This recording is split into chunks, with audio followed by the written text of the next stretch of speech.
اللہ تبارک و تعالی نے انسانوں کو ایک جیسا ظاہری اعتبار سے ضرور خلق کیا ہے، لیکن کمالات اور صفات کے اعتبار سے اللہ تبارک و تعالی نے انسانوں کو یکساں خلق نہیں کیا۔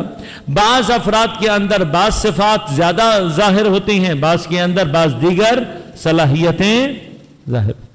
اب اس کے اندر اپنے اندر ایک بحث ہے کہ آیا یہ جو اختلاف ہم دیکھتے ہیں انسانوں کے اندر، دنیا کے اندر، یہ کیوں آتا ہے پیش؟ اس کی وجہ آیا خدا سب کو ایک جیسا خلق نہیں کر سکتا، خدا کی طرف پلٹتا نہیں، خدا کی طرف نہیں پلٹتا، بلکہ اس تنوع، اس اختلاف کے اندر بھی پروردگار کے کمال کا ظہور اس کے اندر سے خود بخود ہوتا ہے۔ لہذا ایک طرف عالم مادہ، یہ جو مٹیریل عالم ہے، اس کے اندر یہ صلاحیت نہیں ہے کہ یہ اپنے اندر یکسانیت کو پیدا کر سکے۔ یہ عالم تضاد ہے۔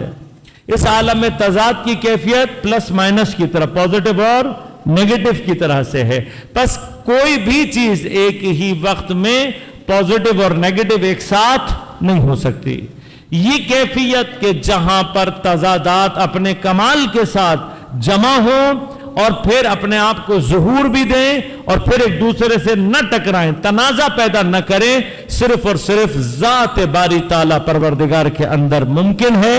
لہذا وہ جمیع کمالات کا مظہر ہے، چاہے وہ صفات جمالیہ ہوں، چاہے وہ صفات جمالیہ ہوں، تمام کا ظہور پروردگار عالم کے وجود سے ہے اور اس کیفیت کے ساتھ ہے کہ ان کے اندر وہاں کوئی تنازع ایجاد نہیں ہوتا۔ لیکن جیسے ہی یہ مرحلہ مخلوق کے آتا ہے اندر، مخلوق اس کا تحمل نہیں کر سکتی۔ ایک وقت میں یا پازیٹو ہوگی یا نیگیٹو ہوگی، ایک ہی وقت میں دو مختلف چیزوں کو، دو متضاد چیزوں کو مخلوق کبھی بھی اپنے اندر نہیں رکھ سکتی۔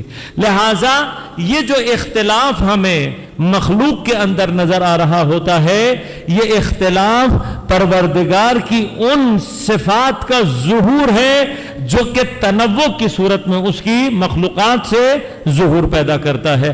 پس اب اس کی ہر چیز اپنے اختلاف کے باوجود اپنی جگہ باکمال ہے۔ لہذا اگر وہ چاہتا، اور یہ بات ہو بھی سکتی تھی، ممکن نہیں تھا، مشکل نہیں تھا کہ پوری کی پوری زمین ایک جیسی ہوتی، ساری کی ساری زمین اگر ایک جیسی ہوتی تو آپ کو کبھی نہ پتہ لگتا کہ پہاڑ کی صفت کیا ہوتی ہے، صحرا کے کمالات کیا ہوتے ہیں، بیابان کیا ہوتا ہے، کھیت کی قوت کیا ہے، سمندر کے صفات کیا ہیں، دریاؤں کی کیا کیفیت ہے۔ اب اللہ نے جو زمین کو مختلف خلق کیا تو آپ جانتے ہیں کہ جو سرسبز زمینیں، زرعی زمینیں ہیں، ان کے فضائل، ان کے مناقب، ان کی چیزیں اپنی جگہ پر ہیں، لیکن جب آپ ان کو چھوڑ کر جاتے ہیں پہاڑی علاقوں میں تو پھر پہاڑی علاقوں کی اپنی جگہ ایک الگ صفات، ایک الگ اس کے فضائل اور کمالات ہمیں دکھائی دیتے ہیں۔ اب خود بخود جو پہاڑی علاقوں میں رہ رہے ہیں افراد، ان کی طبیعت، ان کا مزاج، ان کی کیفیت مختلف ہیں۔ جو میدانی علاقوں میں رہ رہے ہیں ان کے مختلف ہے، جو ساحلی علاقوں میں رہ رہے ہیں، ہر ایک کے اندر تنوع۔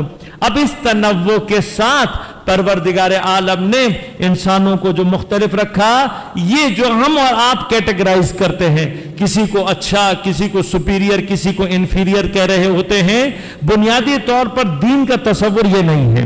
اور ان کے درمیان میں دین برابری اس طریقے سے پیدا نہیں کرتا کہ مزدور کو اس کے حق سے زیادہ دے اور دانشور کو اس کے حق سے کم دے، یہ دونوں کے ساتھ ظلم ہے۔ دین کیا کہتا ہے؟ دین یہ کہتا ہے کہ جو علمی اور عقلی اعتبار سے اگر ضعیف ہیں تو جن کو ہم نے زیادہ دیا ہے، فی اموالہم حق معلوم للسائل والمحروم، کہ وہ اپنی ضرورت سے زیادہ جو کما رہے ہیں، اب اگر یہ کمانے والا، اب اگر جس کو اللہ نے زیادہ دیا ہے واقعاً مسلمان ہے، واقعاً عبد ہے، واقعاً مؤمن ہے، کبھی بھی اپنی ضرورت سے زیادہ کو اپنے پاس جمع نہیں کرے گا، بلکہ وہ جانتا ہے کہ میرے پاس جو ضرورت سے زیادہ ہے، اس میں کسی بھوکے کا حق ہے، اس میں کسی کمزور کا حق ہے، اس میں کسی مستضعف کا حق ہے۔ اب یہ حق خدا کے نام پر وہاں پر پہنچانا اور ہے، کسی سے اس کا حق چھین کر اس کو دینا کہ جو اس کا مستحق نہیں ہے اور ہے۔ یہ دو بالکل کامل مختلف اپروچز ہیں.